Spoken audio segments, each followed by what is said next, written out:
प्रिय छात्र छात्राओं, कैसे हैं। मैं डॉक्टर धर्मेंद्र कुमार राम, सहायक प्राचार्य इतिहास लक्ष्मी नारायण, रामेश्वर संस्कृत महाविद्यालय, जयदेव पट्टी, दरभंगा। मैं आज पुनः ऑनलाइन टीचिंग के लिए उपस्थित हुआ हूँ और आज मैं शास्त्री प्रथम खंड के छात्र छात्राओं के लिए मध्यकालीन भारतीय इतिहास के अंतर्गत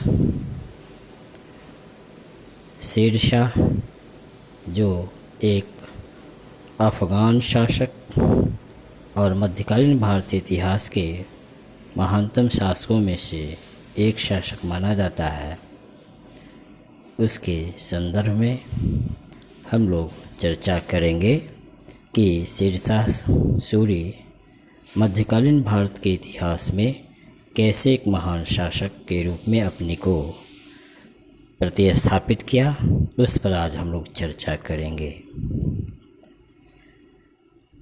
मध्यकालीन भारत के अफ़गान शासकों में शेरशाह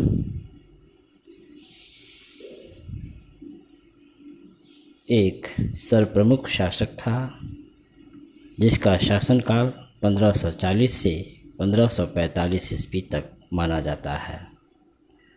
वैसे तो शेरशाह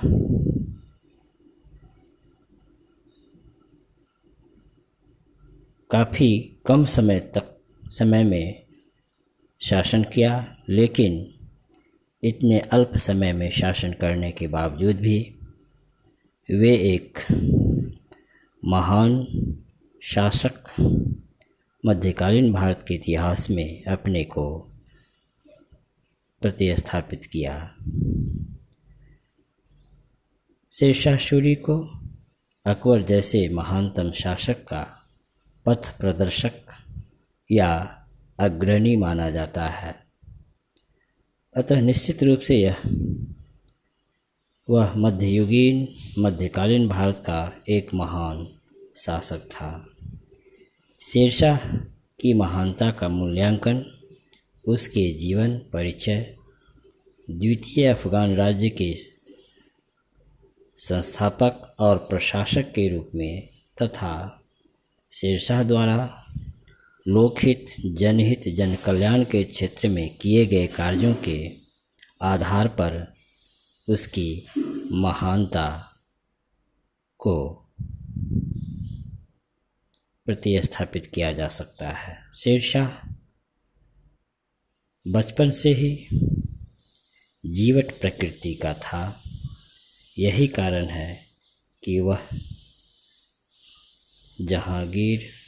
वह जमींदार के पुत्र से बिहार के शासक के पद पर पहुंचा और हजरत आला की उपाधि स्वयं को धारण की।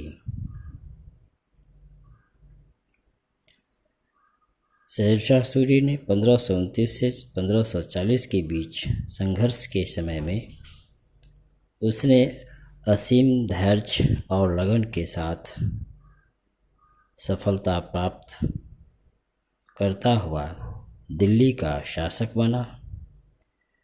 1540 का बिलग्राम का युद्ध और सुल्तान की उपाधि धारण करते हुए दिल्ली के सुल्तान बनने के पश्चात शेरशाह ने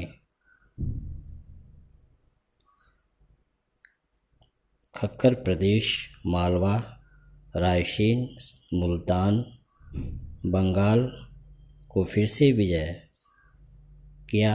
मारवाड़ तथा कालिंजर को विजित कर उत्तर भारत में एक विशाल अफ़गान राज्य की स्थापना की।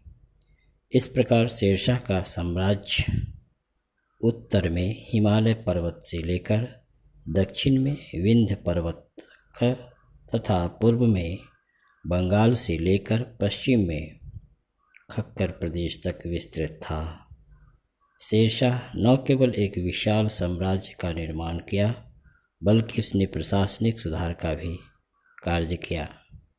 शेरशाह की प्रशासनिक प्रणाली में निरंतरता पुनरुद्धार तथा परिवर्तन तीनों ही लक्षण क्रमशः उसके केंद्रीय प्रशासन, सैन्य प्रशासन और राजस्व प्रशासन में हमें दिखाई देता है।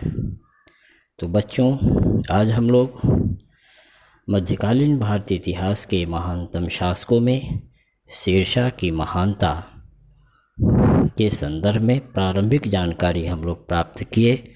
आगे हम लोग इस पर और चर्चा करेंगे। धन्यवाद।